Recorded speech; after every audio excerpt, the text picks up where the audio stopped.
Well, good evening. How's everybody tonight? Ready to go? Is there anybody out there? You're quiet tonight? Okay. Well, thanks, Chris. It's a pleasure to be here at Cedar Park once again. And I count it an honor and a privilege to be here. Thanks to Chris Ashcraft. I've known Chris for 10 or 12 years, and he's one of the best apologetics speakers that I know. Well, anyway, he asked me to talk about archaeology tonight. Now, archaeology is kind of an adjunct to the creation-evolution issue in that it gives us another means for defending the faith. So, tonight, there's a number of different areas of archaeology I could talk about. There are a number of interesting developments in New Testament and Old Testament archaeology, but I decided to bring something that's culturally relevant. That is some archaeology that touches on the issues that we face as a society and a culture today. So I call my presentation Archaeology Wars because we are in the midst of a culture war. It seems like everywhere we turn, there's some new challenge to our faith, militant atheism and whatever. So we need all the tools we can muster to our disposal to defend the faith, and archaeology is one of those areas.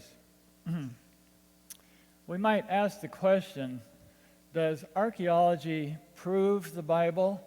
Well, strictly speaking, no, but it can provide circumstantial evidence, it can provide background information, it can help shed light on obscure passages of the Bible, especially the Old Testament. It can help us to understand ancient peoples, events, and cultures so that we can better understand what was going on then and understand the Bible. Let me give you an example. Archaeology can never prove that there was a battle between David and Goliath, but it can provide us some circumstantial evidence. For instance, archaeologists have recently identified the hometown of Goliath, which was Gath. It's now known as Tel Es-Safi, and at Tel Es-Safi, they found a pottery shard with the name Goliath on it. Well, likewise for David, skeptics have charged that David is just a myth, just a legend, because they couldn't find any writings outside the Bible that identified him as a real person, that is.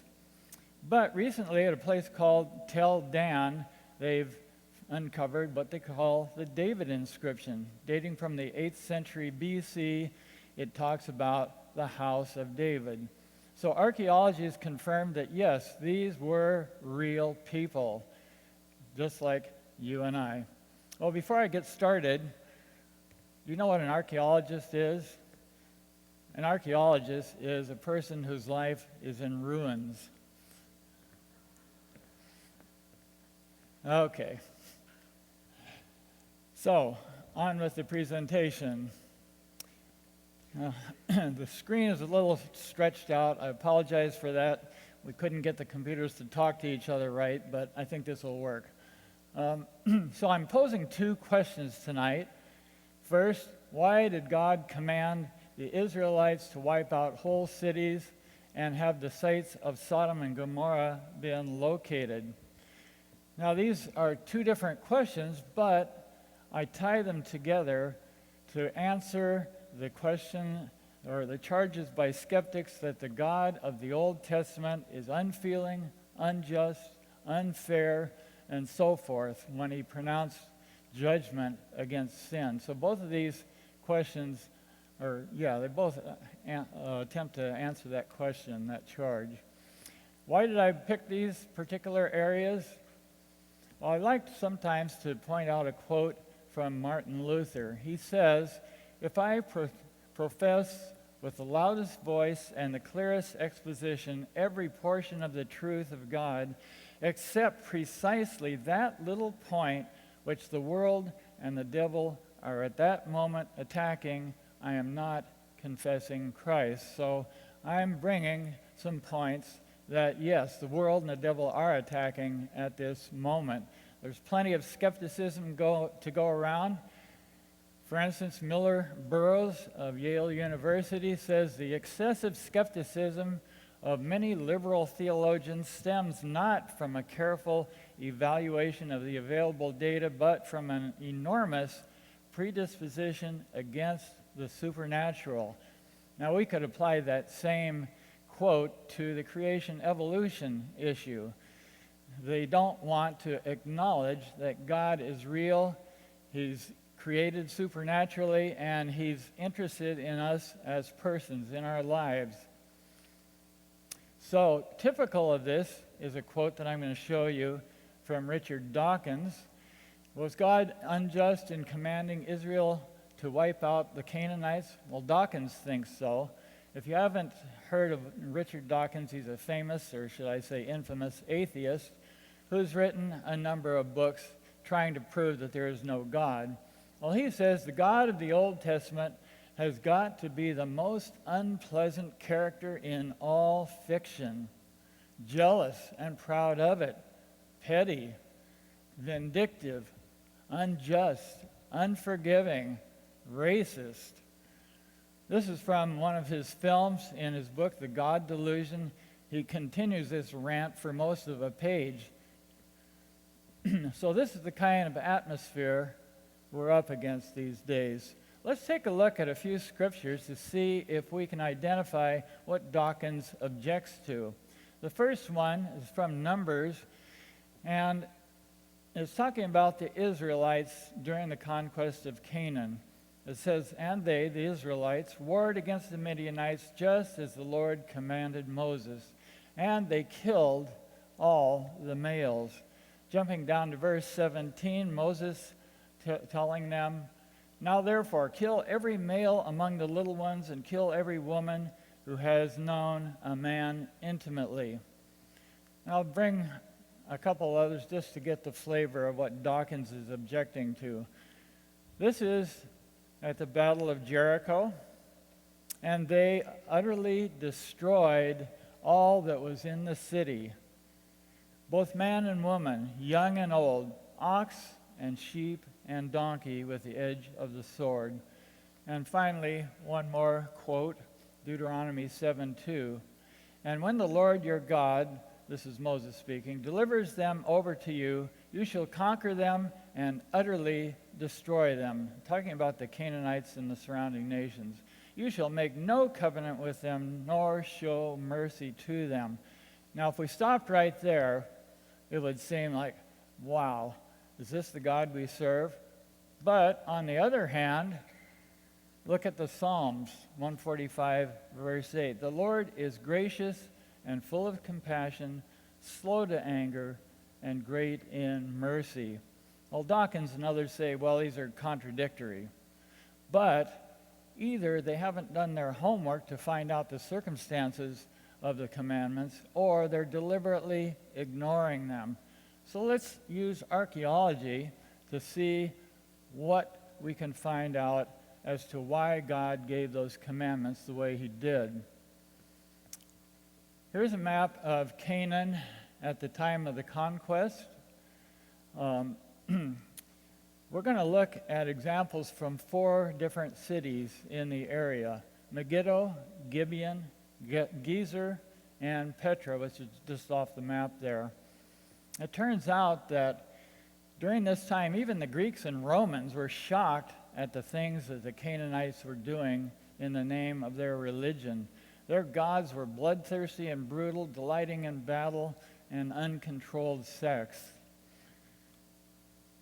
Here's an aerial shot of Tel Megiddo. You can kind of get an idea of the scale here. It's a fairly small city by looking at the parking lot in the upper right and some of the modern developments in the upper left there. So, like I say, it was pretty small, but archaeologists, as you can see by the excavations up there, it's been pretty thoroughly investigated. But before I go on, I should explain what we mean by a tell for those who may not be familiar with it. A tell represents layers of occupation over time. What do I mean by that? Well, when a city was built and then something happened, it was destroyed by a flood, an earthquake, fire, or an invading army or something like that. When they went to rebuild it, they didn't bring in bulldozers and scrape everything clean like we do today. Instead, it was much more convenient just to level out the rubble and build on top of it. Well, if this happened successively over the centuries, pretty soon a mound would begin to build up. And that's what we have here, a mound that looks to be a couple 100 feet high. Some of these mounds or tells were several 100 feet high. Archaeologists can tell the dating of the various levels of occupation by the pottery. That's the most reliable form of identification of timing, is by the pottery in the various layers. And incidentally, building a city like this was an advantage because as it got higher and higher, it became easier to defend against your enemies. So if you can imagine an army trying to come up against it, and then there would have been a wall around there, and the guys are raining arrows down on them, and rolling rocks and fire and everything else, it kind of tends to deter them. So it was an advantage to keep building at the same place. Well, the areas that I'm interested in Megiddo are what they call high places. Now, these were altars of worship. They didn't necessarily have to be on top of a hill, although a lot of them were. Sometimes they were just piles of rocks, as shown at the high place in Megiddo. Now, originally, it would have been more than this. There would have been an idol on top of it. Usually the idol had the body of a man and the head of a bull, and it would have its arms outstretched like this. And we'll get more I'll come back to that again later. But the Israelites were told to demolish these things. In Numbers, then you shall drive out all the inhabitants of the land before you, destroy all their engraved stones, destroy their molded images, and demolish all their high places. Well, what was so bad about these high places? Well, I'm going to show you a few examples before we get into their worship practices. Here's one at Gibeon of the Canaanites. Again, just a pile of stones, nothing major. It wouldn't even attract much attention unless you knew what you were looking for. But at Petra, which was the capital city of Nabatea, southwest of Canaan, there is a really prominent one. They had a whole bunch of different high places, okay? But this, on top of this mount here, was an important center of public worship. Well, not only that, but they also, as part of their worship, had these, what they call Asherim. The singular is Asherah, and it means a pole or pillar that could have been made out of stone or wood. Now, the wooden ones, of course, are long gone, but we're left with some of the stone ones that archaeologists think were probably associated with their idolatry. For the wooden ones, and perhaps the stone ones too, sometimes the King James translates them groves, and you look at groves, what does that mean? Trees? What's the big deal here? They worship trees? But no, they're talking about these, and what they are is actually they're sex symbols. They are sometimes a symbol of a sun worship, or sometimes other things, but basically, these poles represented the sexual union which created all of Earth's fertility. And their worship practices included all kinds of sexual orgies and things. Also, sometimes archaeologists have found these incense altars at the high places. I only show these because the Israelites were forbidden to use them, because of the practices that went along with them. I'd like to talk about some of the gods that they worshipped. One of the chief deities of Canaan, Phoenicia, Midian, Moab, and Syria was Baal. Now, we usually pronounce it Baal, but in the original Semitic languages, it was usually something like Baal, but it's easier to say Baal. So, but anyway, often it was a generic term for their chief deities. And the word Baal actually means Lord or Master. So they were saying, he's our master. Now this bronze statue here was recovered from the city of Ugarit, which was on the Phoenician coast. Oftentimes Baal was represented with a pointed hat like that, as you'll see in some of the other pictures. A lot of times Baal represented the storm god. Now, if you look closely at this stela on the right here, you can see he has a club lifted up in his right hand. And as the storm god, he's preparing to unleash a storm on the land, presumably because they were disobedient to him or something like that. So that was probably to instill fear of Baal in the people. Well, their worship included, as I was saying earlier, all kinds of sexual stuff. And the worst part, it often included, in fact, usually in many cases, child sacrifices. In Deuteronomy 12:31, it says, "For they," referring to Canaan and the surrounding nations, "burn even their sons and daughters in the fire to their gods." I think you're starting perhaps to get the idea of why God was so against their practices, but it gets worse. As I go on here, here's another one of their chief goddesses, Ashtoreth, also known as Astarte or Ishtar, a chief goddess of Canaan, Phoenicia, Syria, Babylonia, Egypt, Philistia, and Assyria, known as the Queen of Heaven, or sometimes worshipped as the moon goddess, thought to be a consort of Baal. But the interesting thing about Ashtoreth, again, is the practices that went along with her. She was the chief goddess representing war, fertility, and sex. And again, her worship included lewd rites. The interesting thing, though, about this picture on the right, this would have been what they called a household god. In Genesis 31, let's see, I think I've got, nope, no, I don't. Let me go back.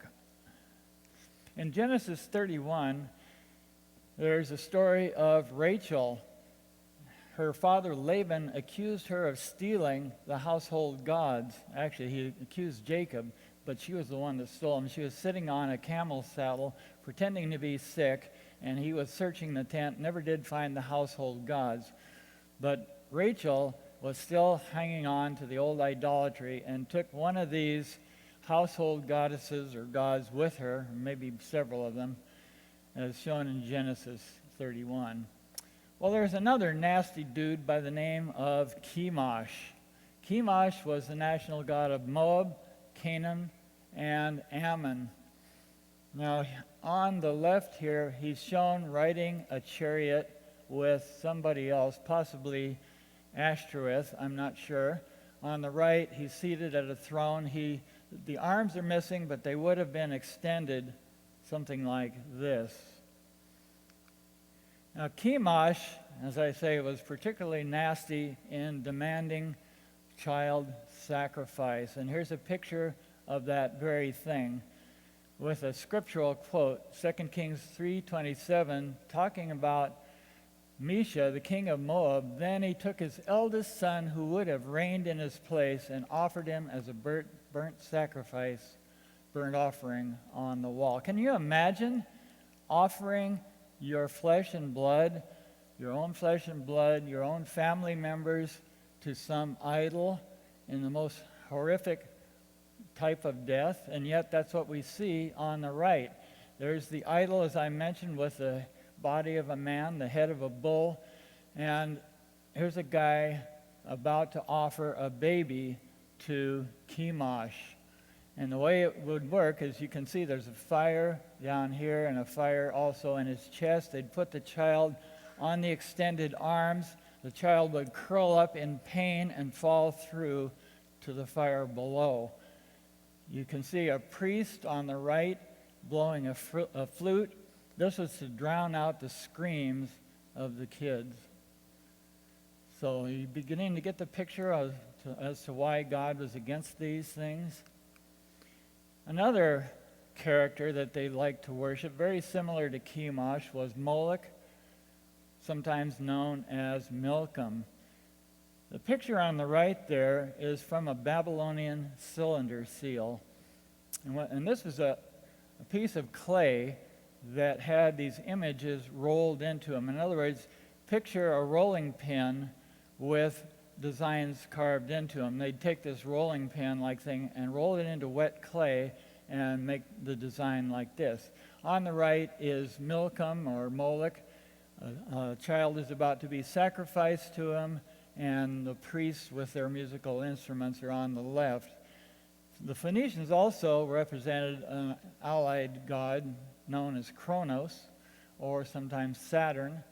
The Phoenicians, according to Eusebius, who was a Roman historian of the time, the Phoenicians every year sacrificed their beloved and only begotten children to Kronos or Saturn.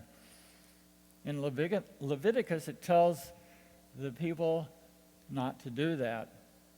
And you shall not let any of your descendants pass through the fire to Molech, nor shall you profane the name of your God. I am the Lord. When it says pass through the fire, that's kind of a nice way of putting it. And unless you know what it's talking about, you might think, oh, they're running through some fire or some ritual or something. No, what it means is sacrificing children and sometimes adults to the fire. And here's from a rabbinic commentary from the 12th century. Tophet is Molech, which was made of brass, and they heated him from his lower parts, and his hands being stretched out and made hot, they put the child between his hands, and it was burnt. When it vehemently cried out, but the priests beat a drum, that the father might not hear the voice of his son, and his heart might not be moved. So you can see the priests at the base of the idol there making noise with their drums and so forth, and the children were being sacrificed.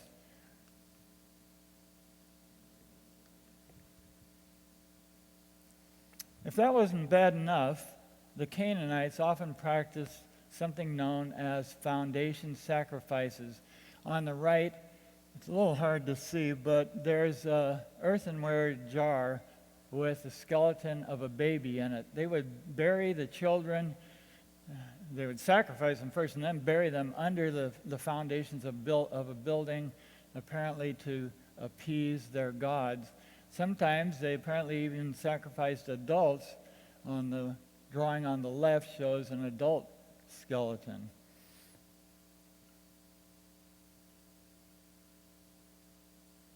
Yet, as bad as this was, even the Israelites began to fall into the same idolatries not that long after the conquest. In Judges, it tells us, then the children of Israel again did evil in the sight of the Lord and served the Baals and the Ashtoreths, the gods of Syria, the gods of Sidon, the gods of Moab, the gods of the people of Ammon, and the gods of the Philistines. And they forsook the Lord and did not serve him.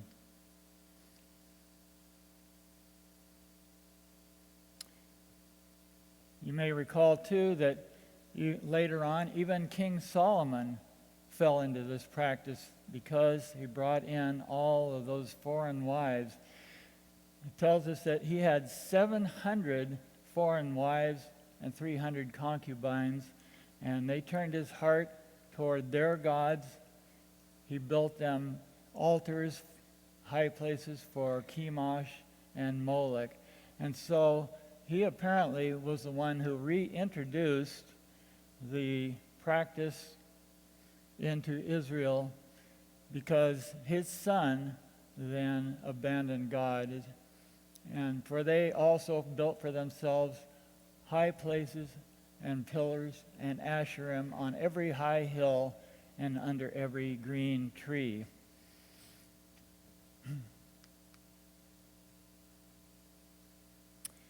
So why did God judge the Canaanites through the Israelites? Well, first, to keep the Israelites from adopting their practices, and secondly, out of mercy, because God didn't want this kind of idolatry, this kind of hideous practice to go on generation after generation after generation. He had to put a stop to it someplace. We need to keep in mind that God has pronounced judgment many times throughout history, but always after giving the people plenty of time to repent. We think of, for instance, the Genesis flood. God had to finally judge the earth through the flood, but only after 120 years, and it says their hearts, the thoughts of their hearts were only evil continually. So he waited until there was basically no hope, and then he said, okay, I have to pronounce judgment. Other examples might be Nineveh, the capital of Assyria. You may remember from the book of Jonah that Jonah preached to Nineveh, and they repented in sackcloth and ashes. But their repentance didn't last long before they fell back into their old ways. 150 years after Jonah, they were conquered and destroyed by the Medes and the Babylonians. The city of Nineveh was lost for many centuries, only rediscovered in the 1800s. Today it stands near the modern town of Mosul in Iraq. Another example might be the fact that northern Israel was carried off by the Assyrians, but God gave them 208 years of idolatrous worship before he finally pronounced judgment. Judah, of course, was taken into captivity by the Babylonians for 70 years, but they had an on and off relationship, walking with God, not walking with him, for 325 years before God finally said, okay, enough's enough. Many others, too, are not mentioned in the Bible. We might think of, for instance, on our own Western Hemisphere, the Incas, the Mayas, and the Aztecs. They practiced human sacrifice, and one of them, I think it was the Aztecs, was conquered by just a handful of Spanish soldiers because their empire was crumbling, and I think it was probably God's judgment upon them at that time. Well, excuse me.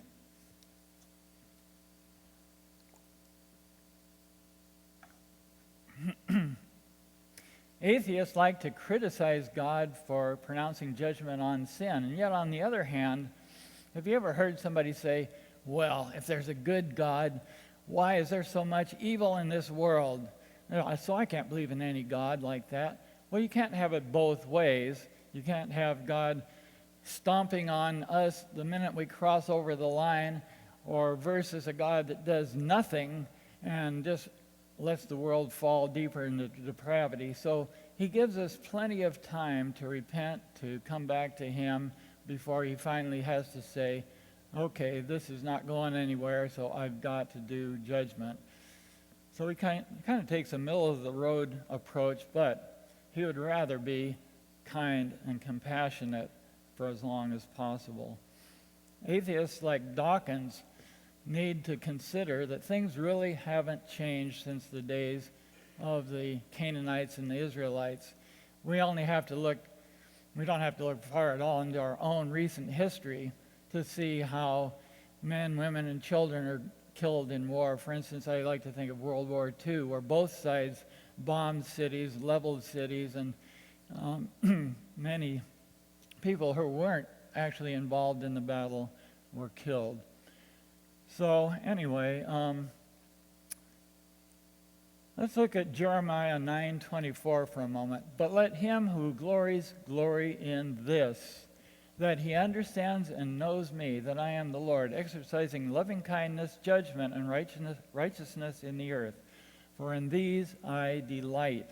That word judgment can also be rendered justice. So God is saying he delights in justice. That's the way he'd rather see it.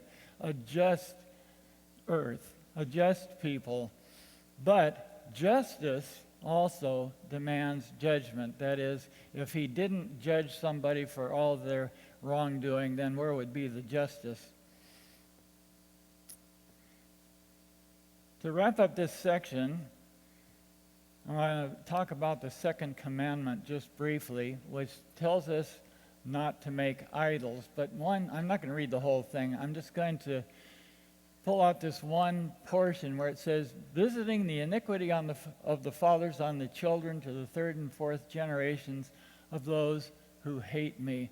I used to look at that and think, are the children being blamed for the sins of the fathers? No. If we look to see what I've just talked about, God didn't want things to go on generation after generation. Yeah, he let it go on for a few generations before he had to cut it off. And that's what it's referring to here. The practices of one generation being passed down to another. Okay, so let's take a breath for a moment and go on to Sodom and Gomorrah.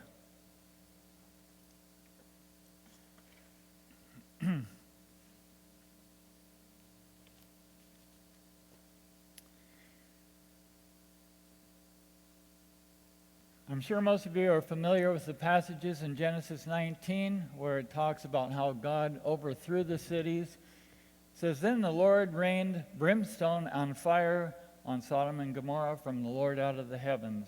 So he overthrew those cities, all the plain, all the inhabitants of the cities, and what grew on the ground. Well, as usual, liberal scholars are debating that they even existed, the cities. Here's one that says they were just a product of the storyteller's art with little historical value. M.J. Mulder, another liberal scholar, says Sodom and Gomorrah were two legendary cities from prehistoric Israel in the neighborhood of the Dead Sea. And finally, Theodore Gaster says, it was a purely mythological tale. Well, with theologians like this, who needs atheists, right? So, did Sodom and Gomorrah actually exist? If so, do we know where? Well, I'm going to give some evidence that, yes, we do probably know where they were. According to Genesis, let's start off with what the Bible says about the cities of the plain. Sodom, Gomorrah, Admah, Zeboim, and Zoar were the 5 cities of the plain from Genesis 13, 14, and 19. 4 of those cities were destroyed. One, you may recall, Zoar was the place that Lot fled with his daughters at the time of the destruction.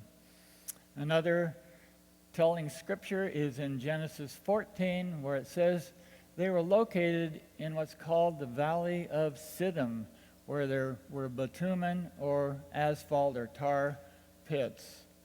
There was a lot of flammable material in the area.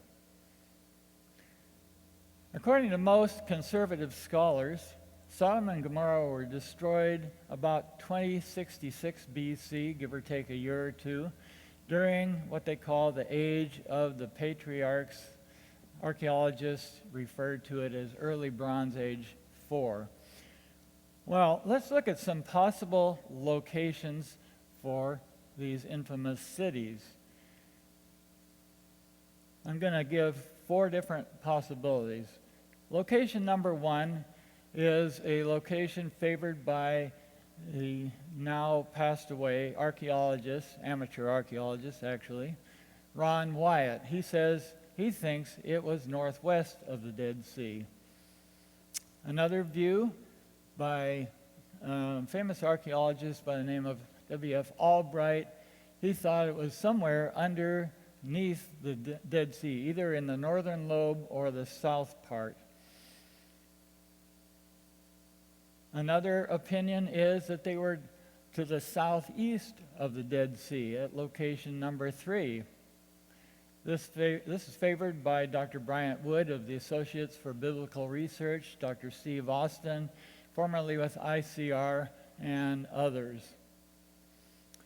Finally, there's the one that's come to light just recently by Dr. Steve Collins. He favors a location to the northeast of the Dead Sea. Dr. Collins has been excavating this area for 10 years, and I'm going to show you some interesting stuff about that. So let's take a look. Well, before I do, I need to point out a couple things. At the time of the destruction, Abraham was living at Mamre, and the Bible tells us that he could see the destruction from where he was. Well, if we look at the map, from Mamre to, let's say, location 3, it's about 33 miles. And from Mamre to location 4 is about 35 miles. Could Abraham have seen the destruction at that distance? Sure, no problem. I remember during the eruption of Mount St. Helens in 1980, standing down in the middle of the Kent Valley, I could see the eruption from there, no problem. And that's almost 100 miles. So yeah, he wouldn't have had any trouble seeing it. As a side note, there's a structure down in the southwest corner of the Dead Sea that they call Mount Sodom. Here's a picture of Mount Sodom with a pillar that the Arabs refer to as Lot's wife. Now, Mount Sodom's kind of interesting because it contains an estimated billion tons of salt. So let's consider these 4 different sites and see what merits they might have. Ron Wyatt, as I mentioned, was an amateur archaeologist. He passed away in 1999, but you can still see on various websites his findings. Most of his findings were sensationalistic. Not many agree with him, but there was a couple of his claims that might have some merit. Here is a picture on his website of what he thinks was the cities of the plain. He says that he had been driving on this road on the west side of the Dead Sea for many years, and one time he stopped and looked and said, "Hey, that looks like it could be the remains of a city." So he did some excavations there, and they found some burnt human skeletons and some melted iron. And he said, yeah, this must be it. So looking at the picture on the right, you can kind of imagine that looks sort of like a city wall with parapets, and you can imagine soldiers standing up there defending it or something like that. On the left are some interesting geological formations that are found in that area, mostly composed of halite or rock salt. And can you see the folds in there? Well, those folds have been interpreted as what they call seismites, meaning that earthquakes shook up this material while it was still soft and caused it to fold over like that. So earthquakes are very common in this area, and speculation is that earthquakes had something to do with the destruction. Well, on that formation on the right, it doesn't look anything like what would have been caused by an earthquake. Looks more like it was carved by water. Likewise, this thing that they call the Sphinx on the left. It reminds me of Bryce Canyon in southwest Utah and the hoodoos. Has anybody ever been to Bryce Canyon? A couple or 3? They have these formations, really fascinating, called hoodoos, which look a lot like what they're calling the Sphinx. Over the years, water has washed away the softer material, leaving harder material in the form of these pillars like the Sphinx. Well, Ron Wyatt says it must have been Sodom and Gomorrah because they found sulfur in that area, like that sulfur ball there. And you may recall that brimstone is actually sulfur. Well, the only problem is that sulfur is found all around the Dead Sea region, not just in the northwest corner. Well, let's take a look at another site that was favored by W.F. Albright and also a guy by the name of Mike Sanders. There are a couple of possibilities here. One, Albright favored the south end. He thought that's where the city was. But the trouble is, the level of the Dead Sea has been going down steadily for a number of years. If you look closely at the south end, you can see some lines there. Well, what's happened is the Israelis are using those ponds. Those are actual evaporation ponds where they're extracting minerals. So they let a little bit of water in from the northern section down to the south, let it evaporate, and extract minerals. Well, needless to say, the water's very shallow, so they haven't found Sodom and Gomorrah there. Well, what about other locations? In 1994, the space shuttle Endeavour was doing radar mapping of the area. And as they went over the Dead Sea, they found a couple of anomalies underneath there. They didn't know what they were, of course, from space. But this guy, Mike Sanders, got a submarine and explored the area. Well, the first anomaly turned out to be nothing. The second one was right along the border between Israel and Jordan. And being a sensitive military area, he couldn't get permission to look at it very closely, but from what he could see of the anomalies in the center, he couldn't tell what they were because they're so encrusted with salt. So that was kind of a dead end. I doubt that that was a city down there, probably just some geological formations. Well, how about the southeastern site favored by Albright and by Dr. Austin? This site hinges on a map found at the Church of St. George in Madaba, Jordan, not too far from where the archaeological sites are located. Inside this church, there's what they call the Madaba map. Now, originally, this map was a lot bigger. Originally, they estimated it had 2.3 million tiles, but enough of it has been preserved for us to get some information out of it. By the way, this map dates from 560 A.D. So here you can see the portion of the map that represents the Dead Sea. And if you look up in the upper right-hand corner, there's a couple of interesting things. In the lower part of that red circle, it locates the city of Zoar in Greek letters. And up above that is a reference to what they call the Sanctuary of Holy Lot. So what is all this? Well, the Sanctuary of Holy Lot is thought to be the cave where Lot fled with his two daughters because he was afraid that God was going to destroy Zoar as well. So in the 5th or 6th centuries A.D., a Byzantine church was built there, and you can see the remains of the church.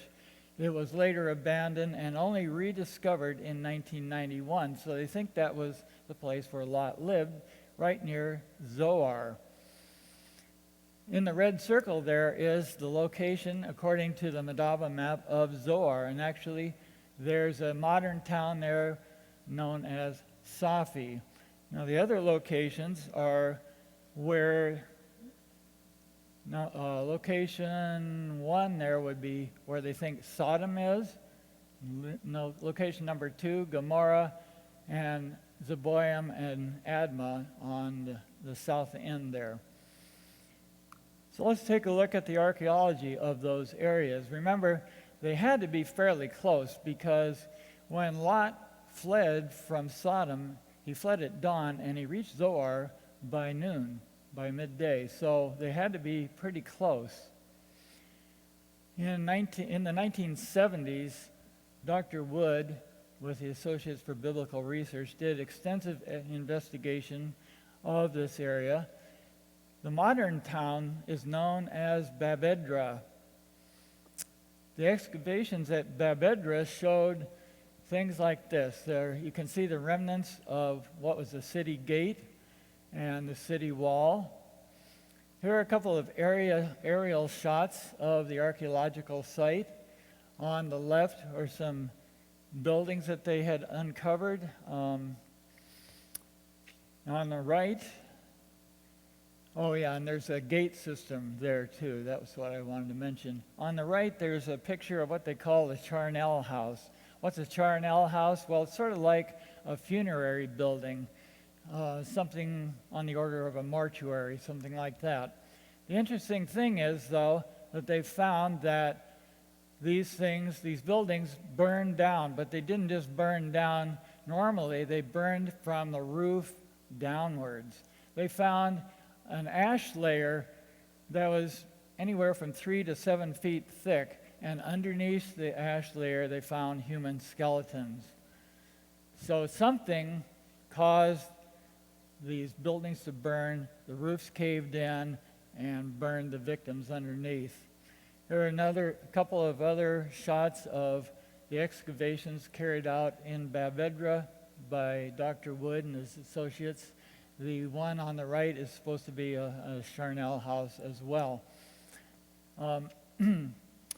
Dr. Albright originally thought that these couldn't be Sodom and Gomorrah because he thought the sites were too small to have been a major city. But later excavations by Dr. Wood showed that the city was actually more spread out. It wasn't just in this one location. So they found a cemetery with thousands of bodies in it, all kinds of different public buildings and things. In other words, a fairly large population. They found thick city walls, gates, and so forth. Well, next door to Sodom was Gomorrah. The modern town, known as Numeira, is shown in the background down below. The archaeological site is on the bluff up above. Again, they found a lot of different sites showing that this had been an archaeological site that had been occupied for a long time. It was heavily fortified, but they think that Numeira was occupied, or Gomorrah was occupied for less than a century. But in spite of that, they found some interesting remains there, better preserved than at any of the other sites. They found textiles, string, rope, seeds, and even a cluster of grapes. I don't think I'd want to eat them, but anyway, they survived amazingly well. Every room was filled with ash and burned debris from the Holocaust that apparently engulfed the city. Here's a couple of victims that they found in and beneath the ash layer at Numeira. And this is a picture of Dr. Wood examining the burn layer, the layer of ash and debris that fell down. Again, they found human remains below it. In some places, the ash is up to 7 feet thick. Well, if those were the Sodom and Gomorrah, and then Zoar is down below them, what about Admah and Zeboim? Well, the modern city of Haifa is thought to be ancient Admah, and Canazir possibly Zeboim. The only thing is, not a lot of archaeological excavation has taken place there, although the burn layer that they found at Sodom and Gomorrah, the proposed locations, were also found in these cities here too. So they think that those were probably the other two cities of the plain. Well, what about fire and brimstone? How can we account for that? Genesis 19:24, then the Lord rained brimstone and fire on Sodom and Gomorrah from the Lord out of the heavens. And in verse 28, then he, Abraham, looked toward Sodom and Gomorrah and toward all the land of the plain. And he saw, and behold, the smoke of the land which went up like the smoke of a furnace. And I want to concentrate on where it says the smoke of a furnace, meaning it was an intense fire, lots of flame, lots of fire. What could have caused that? Well, it's interesting that there's a geological fault line that goes right up that area. It's actually part of what's called the Great African Rift, sometimes called the Jordan Rift, but it goes up the center of the Dead Sea and actually splits the proposed sites of Sodom and Gomorrah right down the middle. In fact, they say that due to past earthquake activity, half of the site of Sodom had dropped 100 meters. 100 meters, that's like over 300 feet. That's huge. Now, whether that happened all at once or not is unknown, but still, it shows that there's been and still continues to this day a lot of earthquake activity there. So how could this account for fire and brimstone? Well, there's a couple of theories. Sodom, as I mentioned, has frequent earthquakes, and a lot of times fire is associated with earthquakes. You may remember, I think it was 1989, the San Francisco earthquake. One of the biggest problems after the earthquake was fire. It took them a long time to get all the fires put out. And even in the 1906 earthquake, what the earthquake didn't destroy, the fires did. So fires are often associated with earthquake. What could cause that fire? Well, Dr. Austin hypothesizes a couple of possibilities. One is called piezoelectricity, and that is where you have pressure on a crystalline material. It causes a voltage to be produced. If it's high enough, it could produce a spark.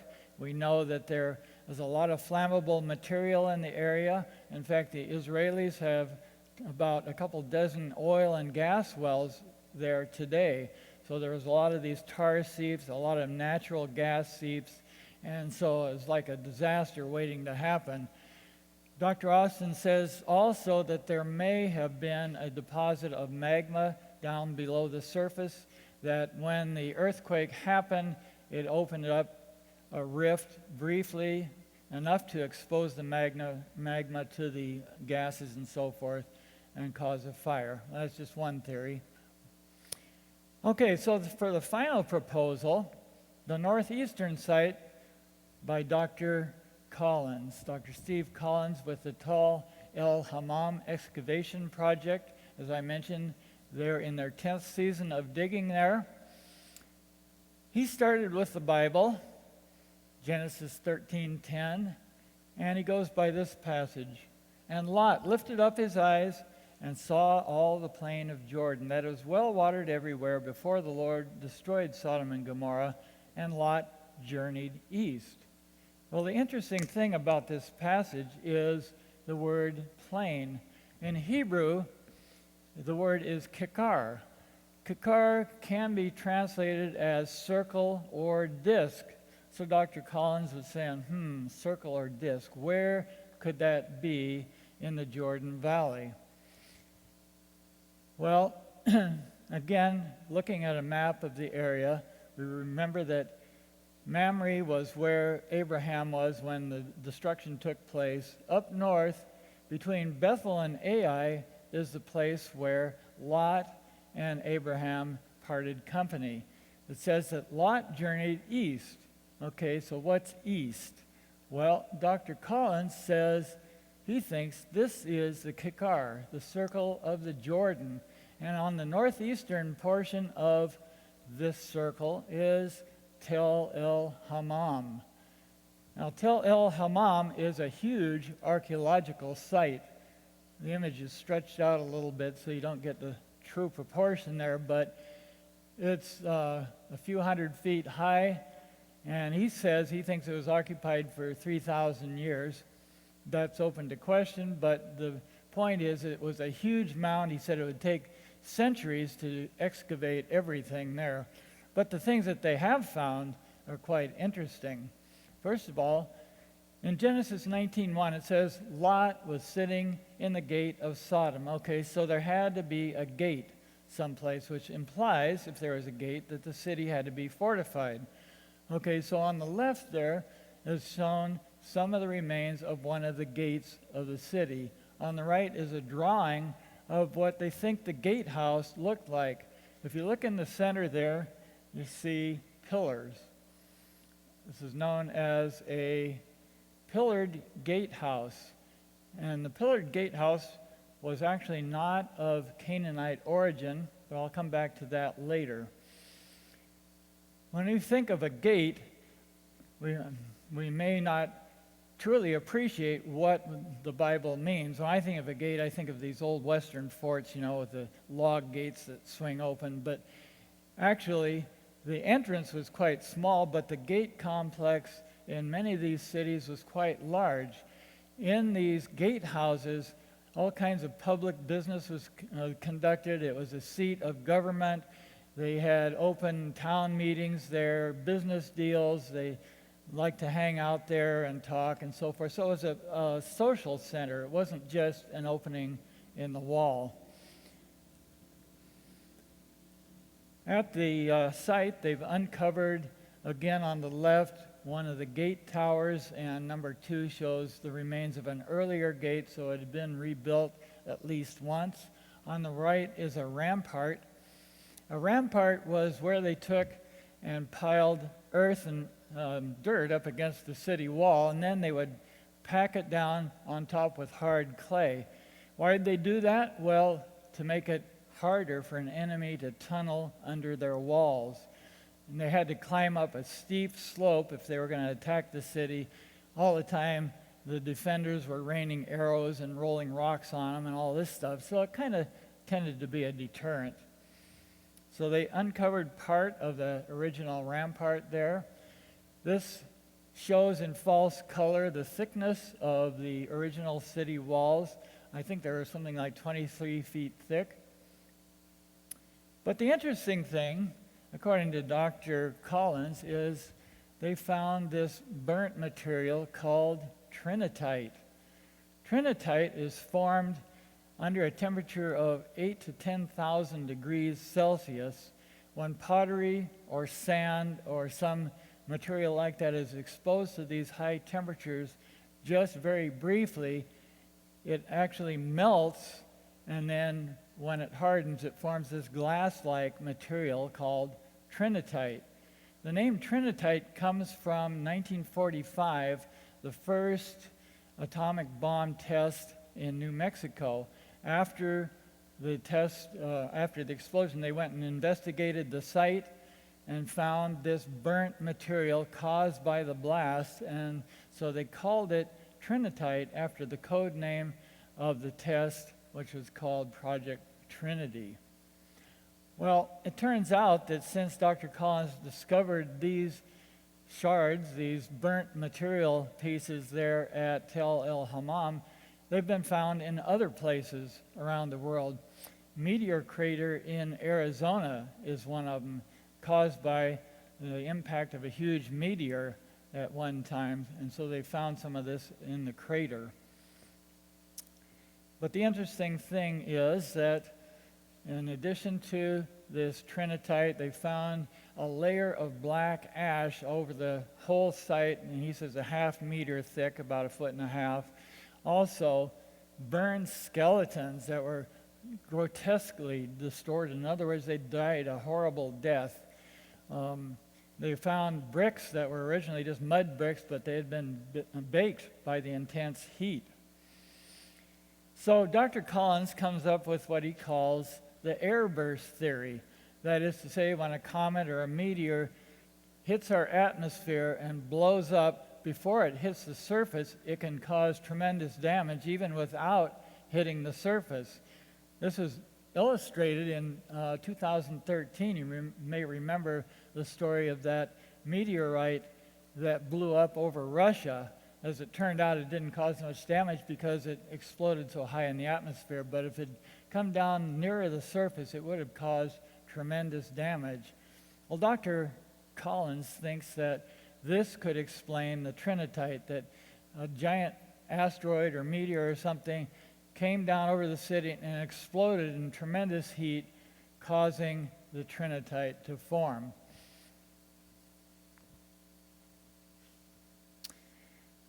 So the question is, well, okay, if this is Sodom, what about the other cities? Where are they? And he says, well, he doesn't know, but they're probably in some of the other unexcavated archaeological sites in the area. So he hasn't gotten around to that yet. But here's another interesting thing, and that is what he calls the Minoan connection. As I mentioned earlier, the design of the pillared gatehouse was not Canaanite in origin, but came from the country, the nation known as Minoan. And I'll tell you a little bit more about that in a minute. But also, they found Minoan pottery at Tel el-Hammam, showing the depravity of their culture. And I actually came across a photo, I think Dr. Collins showed us one, of an engraved plate.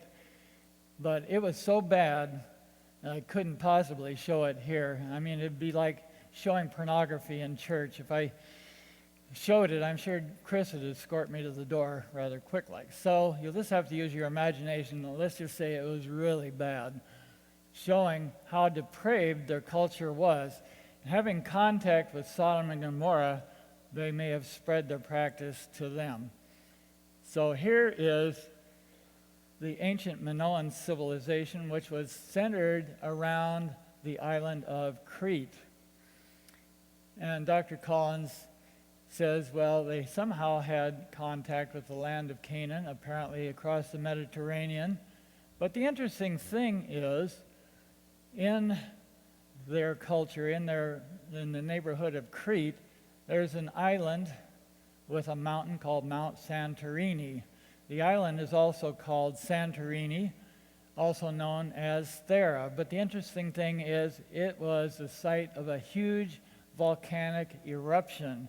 It left a crater 4 miles wide and 7 miles long. This huge eruption was estimated to have occurred, let's see, I don't have the years here, but sometime several hundred years, I think, after Sodom and Gomorrah.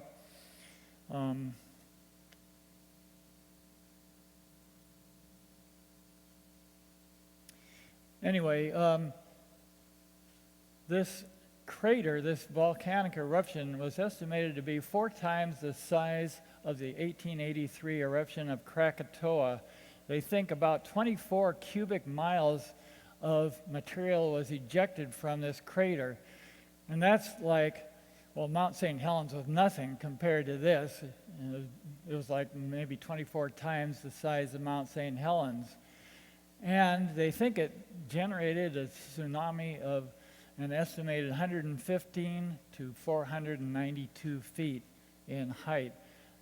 In any case, the result was it pretty much decimated the Minoan civilization. It completely wiped out the northern side of Crete as well as a number of the other islands.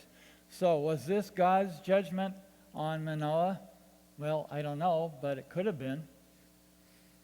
So, in wrapping this up, which site is most likely Sodom?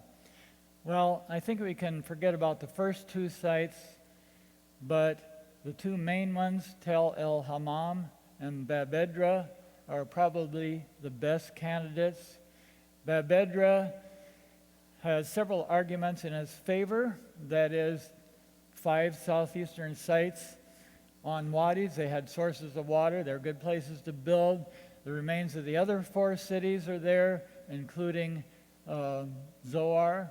Evidence shows that they caught on fire and burned downwards. It was heavily fortified. Most archaeologists favor the southeastern sites. The only problems with them is the sites may be too small for major cities, but as more excavations continue, they find more stuff, and so maybe they're bigger than they thought. The other problem is they're not located on the plain, and the Bible says the cities of the plain, so I'm not sure about that.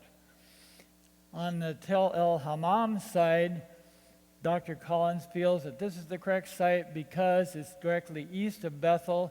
And the Bible says Lot traveled east, although there's nothing that says he stayed there. It was evidently occupied for a long time. It was well watered, the largest tell in the area. The geography seems to fit. It was fortified. We had the Trinitite, big ash layer, and then there's the Minoan connection. Tel el-Hammam, against having that site, well, there's no written evidence where the 4 other cities Kikar could refer to other areas of the Jordan Valley, and it's not in the valley of Siddim, as the Bible says, if it refers to the south end of the Dead Sea. And the dates that Dr. Collins assigns don't fit biblical history. About not having written evidence, we don't often find a sign that says, this is the city limit of Sodom. Although, that's not as far-fetched as you might think, because at Gezer, they actually found what's called a boundary stone.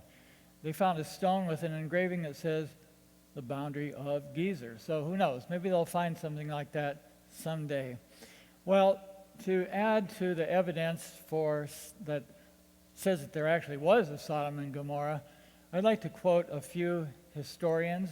The Greek geographer Strabo said that the country of Sodomites is fiery, rugged rocks that have been scorched, earthquakes and of eruptions of fire and hot waters containing asphalt and sulfur. So 2,000 years ago, the remains were more obvious. Josephus says, owing to the impiety of its inhabitants, it was consumed by thunderbolts, and in fact, vestiges of the divine fire and faint traces of 5 cities are still visible. Tacitus adds to that. He says the traces of their disaster still exist there, and that the very ground looks burnt. Another archaeological clue was found at the city of Ebla. Ebla is not mentioned in the Bible, but its discovery was announced in 1976. The interesting thing is they found a library with 20,000 cuneiform clay tablets. This is an illustration of one of the tablets. One of the tablets that they found listed the 5 cities of the plain in the same order that Genesis lists them. So why did God judge Sodom and Gomorrah? He says, look, this was the iniquity of your sister Sodom. She and her daughter had pride, fullness of food, and abundance of idleness. Neither did she strengthen the hand of the poor and the needy. And they were haughty and committed abomination before me. Therefore, I took them away as I saw fit. So it wasn't just their depravity that they were judged for, but also pride, haughtiness, neglect of the poor and needy. So in conclusion then, skeptics claim the God of the Bible is unjust and unfair in pronouncing judgment for depravity, and yet they say, how could there be a good God? Well, I've attempted to show that yes, God is good, but he can't let sin go on forever, letting it go from generation to generation. But I'd like to end on a positive note, and that is the God that we serve is fair, just, loving, and compassionate, not desiring that any should be lost, but that all should come to salvation. Let me end up with a little cartoon. It says, the ad said, house in Sodom, a fixer-upper. But I didn't think it meant the whole city.